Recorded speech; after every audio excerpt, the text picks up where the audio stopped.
The pride, passion, and pageantry of college football lives here. This is the Paul Feinbaum Show, Hour 4 podcast.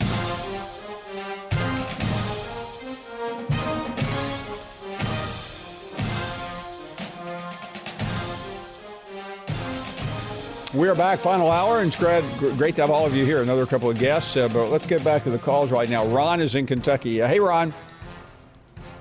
Hello, Paul. How are you? Ron, we are doing well. Thank you. I'd like to talk something that we don't get to talk about a lot in Kentucky, and that's October football.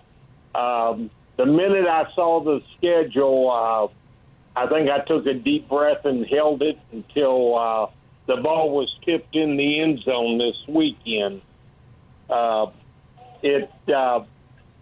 But the good part about the whole thing was after the game was over, to hear Mark Stoops say the important thing was not that we won the game, but how we would practice this week and what we would do in this LSU game, which is the next hurdle.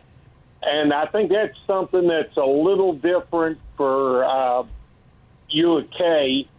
And at that point in time, I think we're maybe a 50-50 game against LSU.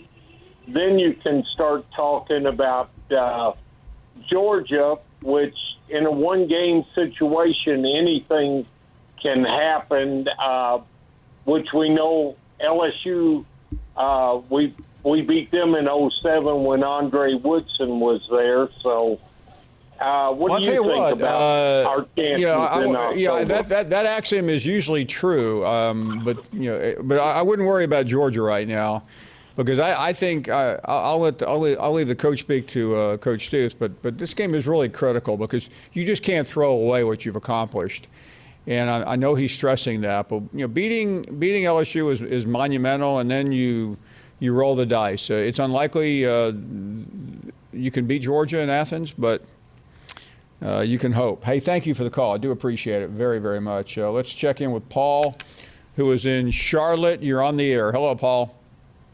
Woo pig, Paul. Missed you in Athens this weekend. Thank you. Hey, if you're a Hog fan, it sure seems like Edo might be one Bobby Petrino motorcycle ride away from trouble. I don't even think it's in that realm anymore. I think his trouble is the schedule. Well, and it seems, no one's really talked today about Jimbo Fisher. He's costing the Aggies a whole lot more money. Yeah, but listen, Jimbo Fisher finished 4th in the country last year. And this is, he lost his starting quarterback. So there's some explanation of why this season has gone off the rails. And he could get his starting quarterback back later in the year. Coach O has a completely different situation. And I know folks down there want to argue what he has done in the past. That's great. He's been rewarded for that, and he'll be paid for that regardless of whether he coaches. But last year was alarming, and it wasn't so much alarming that the team did so poorly.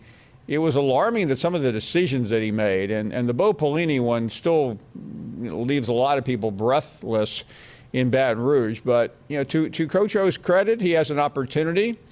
These next 5 games are self-explanatory, and his future will depend on them. There's no getting around it. There's no putting up with mediocrity in Baton Rouge. Let's check in with Rick, who is in North Carolina. Hello, Rick. Hey, Paul. Appreciate you taking my call. Thank you. And I always enjoyed the show, particularly living in North Carolina, where I get all ACC news except for y'all. You poor thing. Listen, there's an answer to Leo. I'm a graduate of LSU. I got a BA in journalism. I grew up with some of the best writers, sports writers ever in Baton Rouge. Dan Hardesty. Oh, yeah. Bud Montette. Sam King. I mean, one of my all favorites. of them were great, and they were used as models in our journalism class. And I respect Glenn Guilbeau, and I respect Mr. Rabelais. I don't always agree with them, but they do their homework, and they're good writers. And Leo needs to lay off. Mr. Orgeron, I don't know what's going to happen there. I bleed purple and gold. I started my first LSU game. I went when I was 6 years old. I saw Billy Cannon's run back, and I've followed him ever since. So I'll hang up and let you comment on the situation. Thank you. Thank you. Yeah, and I understand the frustration, but you have to be tolerant of what people say if you're a true fan. Not many are tolerant, that is. Eric is in Minnesota. Go right ahead. You're on the air.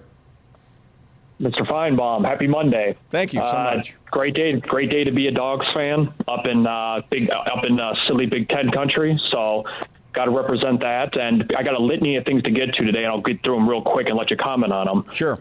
My first thing is, in a day, and I don't know, I know he watches your show, but I know it's a bang on Chris Dorian Day, but I'm one of the few defenders of him in America, I think, today, because I haven't heard any much defense of Chris Dorian, but I got to tell you, a guy who goes out on the limb against the grain, ruffles feathers, and doesn't do a prediction what people want him to predict. So I give him a ton of credit. Yeah, let me offer this. I agree with you. I mean, I don't really like predicting games. I used to do a weekly column where you can never run away from them. But because fans right now, they take it so personally. And to his credit, he made a prediction. He was wrong. Big deal. Right. And that's what I'm saying. It's like, you're right, you're wrong. And, just to have the gall to go against the grain. Like I'm 100% behind Chris Dorian, and you got a Dog fan, up in Minnesota, Chris. Even though you're a Florida alum, I still represent you. And my second thing, and before I get to the other premises of today's call, is I don't know if I know it's overreaction Monday, and I don't overreact to certain things, but I got to tell you, Paul, if that Georgia defense, when they run a 3-4 or a 4-3 in Kirby's system and Dan Lanning, college football has been around for decades upon decades, and I don't know if I'm overselling this or just being, prisoner of the moment, but could this defense go down as one of the greatest defenses in college football history? Well, let me stop you there, Eric. It's going to have to beat an explosive offense to be under consideration right now. Arkansas has limitations, and the other schools they played don't even qualify for the conversation. Thank you for the call. Kathy is in Nashville. Go right ahead. Hi, Paul. Thanks for taking my call. Thank you. I really like your top 4 pick. I agree with Alabama being number 1. I mean, they haven't lost a game since 2019, and until they do, they should be number 1. I mean, common sense says that to me.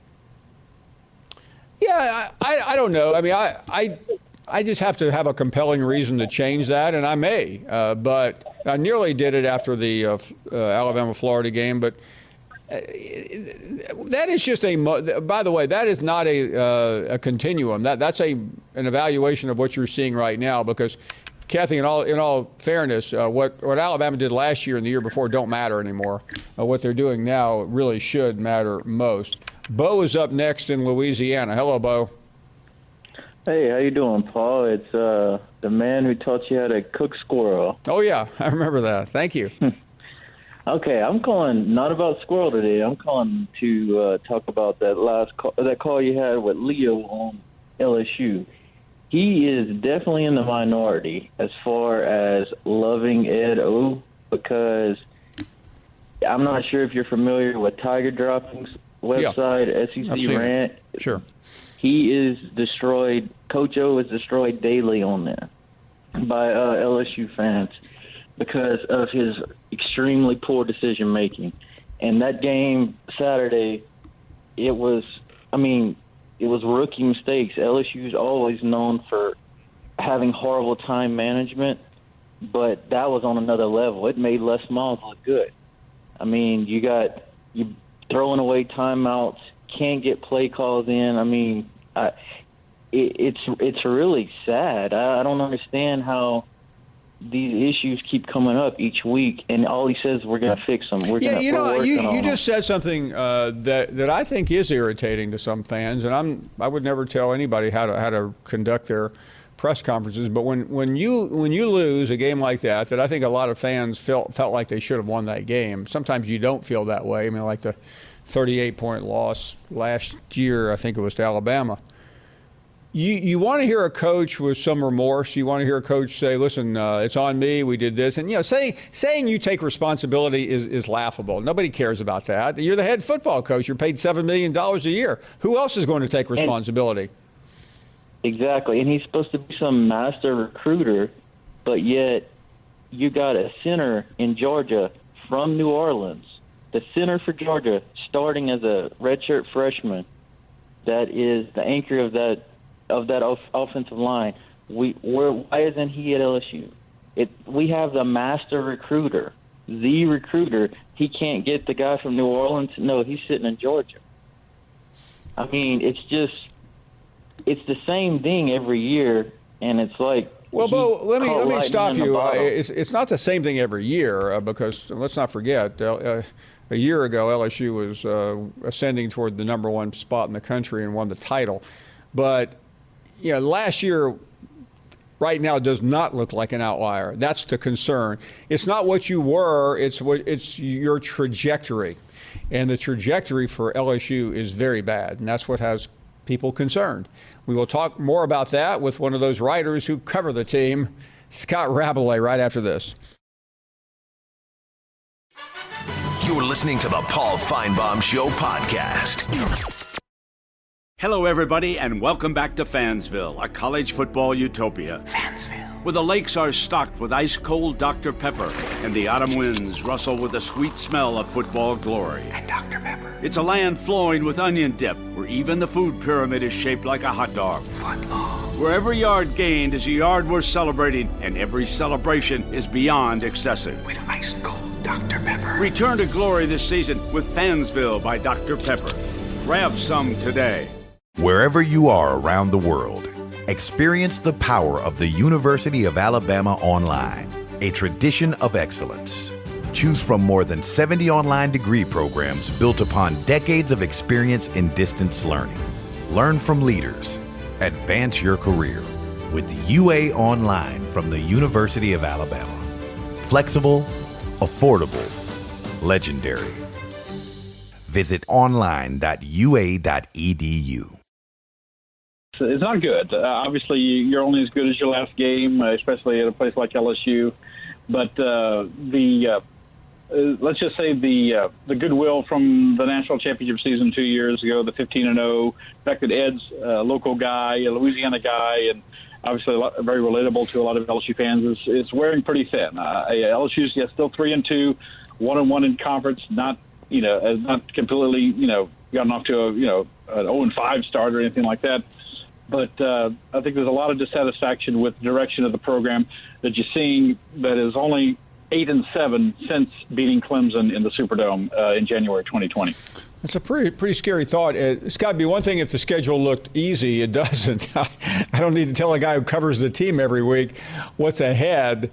But as we look at this LSU schedule, it starts Saturday night in Kentucky, which is one of the hottest teams in the SEC, and then there's Florida and Arkansas and Ole Miss and Alabama. I mean, you don't have to be a genius of college football to look at that schedule and go, oh my goodness, this is a brutal stretch. And we all knew was there, but we also weren't so sure about Ole Miss and Arkansas and Kentucky. But we know now. What does he need to do right now to calm everyone down, because it could get away from him, couldn't it? Oh, very much so, Paul. As you look at the rest of the schedule, the next 7 games, the only sure win left is ULM on November 20th. And I think you have to start asking the question, is Ed Orgeron still going to be the coach when LSU plays ULM the second to last week of the season? It's a brutal stretch. All those teams you mentioned from the SEC, except for A&M, who just fell out. Of course, they lost, and obviously likely to lose again to Alabama this week, are ranked in the top 25, the AP top 25. You've had it started with Miss State, and then Auburn. It's just been, since they lost to UCLA, it's been kind of a must-win situation for Orgeron. And I think, if they get to where this team's got 5 losses, and it's entirely plausible. The next 3 games, Kentucky, Florida, Ole Miss, then you got an open date before Alabama. It's plausible that they get to 5 losses by that point. I mean, it's not entirely out of the question. I think those are all games LSU can win, that they can be competitive in, but it's also possible that this is where there's a break and they say, okay, we got to make a change, and Scott Woodward starts looking for somebody else. Not saying that they will. I'm not definitely saying that. I'm not saying Ed Orgeron can't save himself. He's only lost back-to-back games once in his tenure. They lost at A&M last year, then he came back and lost to Alabama at home. So every time other than that, they bounced back, and I think they'll still give an effort against Kentucky, but it's a very difficult road. Scott, I don't want to act like what I'm hearing is shocking me, because I cover this stuff and I talk to experts like you. But try to explain this to someone from a distance who just assumes that you win a national championship, you're the coach of the year, you have arguably the best college football team we've ever seen. You're rewarded for your efforts, and before one season goes by, and before the next season is even at the halfway point, someone like you, who's very reasonable and rational, is saying what you just got through saying. How would you explain that to someone like that, who doesn't understand this stuff and doesn't live in this like we do? Right. I mean, it's just you're in this very hyper-competitive situation in the SEC and the SEC West. Everyone's chasing Alabama, but now you look at Texas A&M, and everyone thought, we'll see how their season shakes out, but they would supplant LSU. You got Auburn is very good. Arkansas is an up-and-coming team, it looks like, even though they just lost to Ole Miss. You could say a similar thing with them under Lane Kiffin. It's just hyper-competitive, and, I just mentioned one name, Gene Chizik. Obviously everybody remembers that. Won a national championship with a transcendent player in Cam Newton. 2 years later, he was gone at Auburn. And it can happen that quickly in the SEC. As we all know, national titles don't buy you the job security, the tenure that they used to. Paul, LSU's gotten used to a high level of success. As you and I know from watching LSU football for years, there have been a lot of ups and a lot of downs. But since 2000, when Nick Saban arrived as head coach, last year was the first time they didn't make a bowl and didn't have a winning record. The last guy before him was Jerry DiNardo. He lost like 7 games and then 8 games, and he was done after having 3 successful seasons, bringing back the magic, that sort of thing, turning LSU around, making them competitive for the first 3 years of his tenure. Two bad seasons, he was gone. It can happen that quickly, especially at a place like LSU that perceives itself as a national power, as it should. Only Alabama's won more national titles than LSU in the last 20 years. So it can happen very quickly that they say, this is not the guy. It starts to look a little more like it was good luck, good fortune that he helped bring together, with Joe Burrow and hiring Joe Brady and that sort of thing in 2019. But you've got to sustain it. You have to maintain it, and he's not doing that right now. Scott, is it all about what happens on the football field? And I bring that up because there's always noise at LSU, and we talked to you about that, things that are going on off the field involving the Title IX investigation. And I don't want to say those things don't matter, but as long as Coach O wins, it seems like things are okay. Does that even factor in to this equation as Scott Woodward evaluates this at some point over the next 2 months?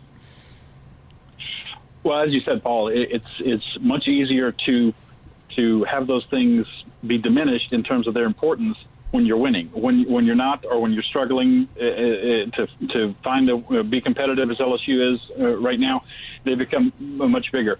You go back to last summer, the players decided they're marching across campus to the LSU administration, university administration building. Not going to practice, kind of a social protest like we saw a lot of last summer. Orgeron was caught unawares by that. He's involved in a lawsuit over all this Title IX stuff that's engulfed LSU, not just the athletic program or the football program, but the entire university. It's been a university-wide problem. Then you have something like the walking into the stadium at UCLA, making the sissy blue shirt comment to the UCLA fan who's giving him a hard time. It's really impossible, and I hate to keep bringing up Nick Saban's name, but it's really impossible to see Nick Saban doing that, or Kirby Smart doing that, or a lot of other coaches that you think of, engaging in a way like that. And if you're winning, it's like the old quote from Will Durham: "The press will think you're colorful." If you're not, these become problems. And also, this is a very important point to me as I keep thinking about that. And I've not talked to him. He certainly is not. He plays his cards close to the vest. Scott Woodward is an LSU guy, the athletic director. He's a Baton Rouge guy. He has LSU through and through. He did not hire Ed Orgeron. Yeah, that was Joe Oliva's hire, the previous athletic director. And if things are going good, that's fine. But if not, I have to believe deep down Scott Woodward would welcome the chance to make his mark as LSU's athletic director and make a big-time hire like he did with Chris Peterson at Washington when he was there, like he did with Jimbo Fisher at Texas A&M, like he did here just recently this year with Kim Mulkey in women's basketball and Jay Johnson in baseball. Those are great, but a chance to make the football hire, that's got to be part of the equation too, in my opinion. You know, a lot of times these decisions are predicated by availability, and not to relive the Les Miles years, but I believe it was 5 years ago or 6 years ago when it looked like he was about to get fired. Part of the reason was because Jimbo Fisher was thought to be the next coach, and the negotiations were underway, and then the whole debacle happened.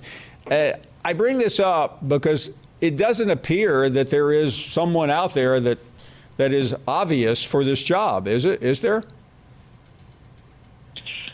No, I wouldn't say that there is. I think Jimbo Fisher is a name that probably would get thrown around again, but, what kind of season are they going to have at Texas A&M? It's all about timing, right? He's getting a contract extension. He's making even bigger money now at Texas A&M. I know he didn't have a buyout at first. I'm not aware if he has a buyout now at Texas A&M. A couple of names that people have thrown out already: Lane Kiffin and Bill O'Brien, the offensive coordinator at Texas A&M. That's been mentioned by some other people in the media here. I'm just saying those were names, but I mean, it's not anything really obvious. I mean, people would be like Luke Fickell at Cincinnati or Matt Campbell at Iowa State. I think you'd hear a lot of names, but no, there's no one obvious. There's no LSU alum out there. And of course, Joe Brady is like a golden child, the guy who was here in 2019 and helped create the offense that they had. Now the offensive coordinator of the Carolina Panthers. We even heard when Joe was here that he didn't like college recruiting, that he's much more suited to the NFL game, and that, not just being all football all the time, not dealing with, recruiting and alumni, that sort of thing. So, no, there's not an obvious name right now. Some people here in Louisiana would bring up the coach at Louisiana Lafayette, Billy Napier, who obviously turned down South Carolina, seems to be waiting for something. Is he waiting for the LSU job? I don't know, but I think those are names you'll start to hear more names. But is there an obvious one right now? No, not really. Wow. My jaw dropped when you mentioned Lane Kiffin. I just start thinking about all the possibilities there. Scott, listen, you got a lot to deal with down there. We appreciate your time and especially your candor about what is clearly a tough situation to have to write about and cover, but you do have experience at this. So thanks for being on. Paul, it's always an interesting time at LSU. It really is. It's great to have you. Scott Rabelais, not holding back. And I will tell you, when you're in a town like Baton Rouge, it's difficult to speak your mind like he just did and like he has written. We will take a much-needed break, reflect, and we're coming right back. You're listening to the Paul Feinbaum Show podcast. How do you banish high rates on car insurance? You switch to Geico during Geico-een. October is their favorite time of year, and the folks over at Geico have been working even harder to cast out high rates and craft just the right policy for you and your family. Switching to Geico isn't so scary, especially when they make it easy to bundle your home, car, boat, cycle, or RV insurance. So visit geico.com today and see if saving money is in your future. No fortune tellers needed. Happy Geico-een. In the Crease, the ESPN NHL podcast with Linda Cohn and Emily Kaplan. This is Linda Cohn. And I'm Emily Kaplan. We're bringing you all the hottest hockey news from around the league. With takes on the game like you've never heard them before. We'll be inside the arenas, face-to-face with the league's biggest stars. And don't worry, we'll share those conversations right here with you every Monday and Thursday. Listen and follow In the Crease wherever you get your podcast. Welcome back. It's great to have all of you here. Final 25 minutes of the show. Robert is in Georgia. Hello, Robert. Hey, what's going on, Paul? Hey there. How are you? I'm good, Paul. Paul, I want to go back to a couple of callers. One guy came and he was talking about Jimbo Fisher and his record, and you kind of defended Jimbo and saying Jimbo was number 4 in the country last year. And I'm comparing this to Ed Orgeron. So Jimbo Fisher hasn't done anything at Texas A&M. And nobody's talking about it. And you look at his schedule, we talking about LSU's schedule, look at what he got. And I think he deserves some heat. I'll tell you what, I'd take a national championship in 2019 and being ranked number 4 last year in a pandemic year. So why is he always getting defended when Ed gonna take heat? And he deserves some heat, don't get me wrong. But why do we defend people like Jimbo Fisher? Look, let me ask you a question. If you're looking for, if you're an athletic director at a big time Power 5 school, and you're given the choice of hiring Jimbo Fisher or Ed Orgeron, who are you going to hire? What? Paul? No, I'm asking you a question because Robert, I don't think there is any disputing who is the better coach of those two. You're deflecting the question, Paul. No, I'm not ducking anything. Deflecting the question. I'm asking you about the records. I'm asking you what he's getting paid to do. Well, he's not doing what he's getting paid to do. Well, first of all, listen, we don't need to argue about this. The season is only 5 games. We're only 5 games into the season. And all I'm suggesting is that if he gets his quarterback back, he may turn this thing around. He probably won't, but I'm just saying he could. But I'm just saying, between those two coaches, which one has caused you multiple embarrassments off the field? Which one is in the middle of a Title IX lawsuit? Which one's trajectory is high and which one's is low? That's all I'm asking you. Hey, neither one of them high. Jimbo's trajectory is high to you, Paul.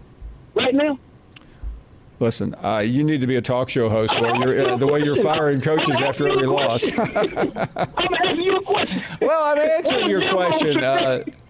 I wouldn't be happy. I mean, the question is, Jimbo Fisher's the same guy who said he's going to beat Nick Saban this year. He's the same guy who's making $9 million a year. He's having a bad season. I'm not trying to sugarcoat that. But I'm also saying that between him and Ed I don't think there's really a comparison right now in terms of which one I would trust running my program. Hey, look, I'm not disputing that, but let's not just let Jimbo just skate. Man, look, he just went to Mississippi State. Robert. The same team LSU just went to Mississippi and beat, comes into Texas A&M and beat Jimbo Fisher, who getting paid all this money. That's all I'm saying. Robert, I've got a television. I keep up with this stuff, but I appreciate you letting me know what happened. I'm just saying, be fair. That's all I'm saying. Be fair. Don't try to defend it. I appreciate your call. You're keeping me honest. I got you. We laughed about it. That's good. Philip is up next in Tennessee. How are you, Philip? Hey, Paul, I'm doing so good, man. Thank you so much for taking my call, brother. I've been a long-time fan. Great to hear from you. So I did want to actually get your opinion. I'm a lifelong Tennessee fan. I loved it for the past couple decades. We've been down for a while now. But essentially, after that Missouri game, just coming in, putting up 60 points. Last time I think we did that was, 2012. How big of a game, do you think that was for Tennessee to win in that way? Where do you come going forward? I think it's a potential game changer because everything is in your first year. It's all about trajectory because you have to recruit better to get better. And right now, Tennessee looks like a hot program. Missouri looks colder than Greenland. I don't think Drink could have had it. I mean, his last 3 weeks have been a disaster, and there's probably no way of talking yourself out of that when you start firing coaches. Now, Harsin did it, but maybe different circumstances. So I like what I've seen from Heupel. He's getting a lot of credit, and what he also has is an opportunity now to go out and win again Saturday against South Carolina. That's really important when you follow a win with another win. And, he's clearly a favorite to do that. And I think he's building up a lot of goodwill, which, he did not have 3 weeks ago after the Pittsburgh loss. Absolutely. I can speak on that as a Tennessee fan, let's say myself. But you're exactly right. And also just starting Joe Milton at the beginning of the year, do you think maybe things might be a little different had we went with Hendon Hooker straight out of the gate? Especially within that Pittsburgh game, maybe not so much Florida, but definitely that Pittsburgh game. Well, that's always a possibility to rethink that. But I think you have to make the decisions in the moment. And by the way, I'm not one of these who say, well, these coaches know more than we do.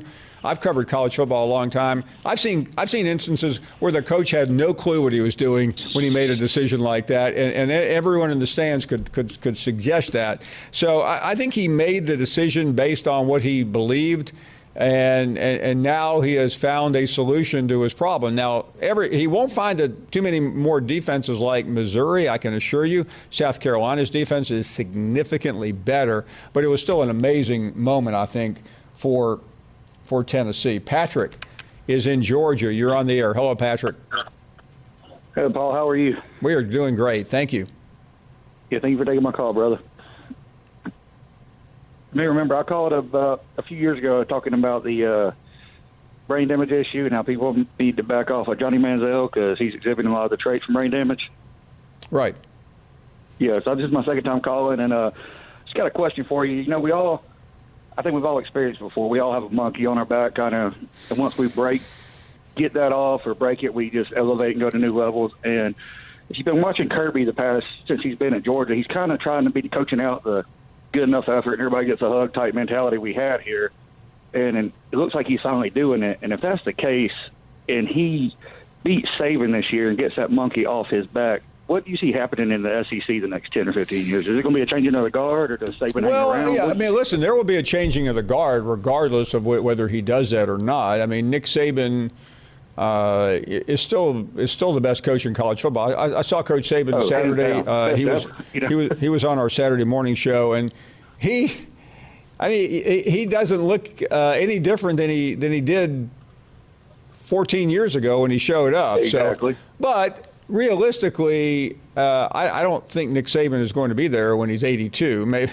I really don't. I'm just making a wild guess based on. At some point you decide maybe I'll do something else with all the money that he has. But I think Kirby is. Got Affleck. What else does he need? You're right. Kirby's in a phenomenal position right now, whether he beats Saban this year or not. We are officially out of time for this program. We appreciate all of you for being a part of it. Some really interesting guests today. We'll see you right here tomorrow. Thank you for listening to the Paul Feinbaum Show podcast. The Paul Feinbaum Show airs weekdays on the SEC Network, beginning at 3 Eastern. It's October, and that means it's Geico-ine. Want to know what's really scary? Seeing just how much you could have been saving by switching to Geico. They make it easy to bundle your home, car, boat, cycle, or RV insurance and save even more. No fortune tellers needed. Visit geico.com to see if saving money is in your future. Happy Geico-ine.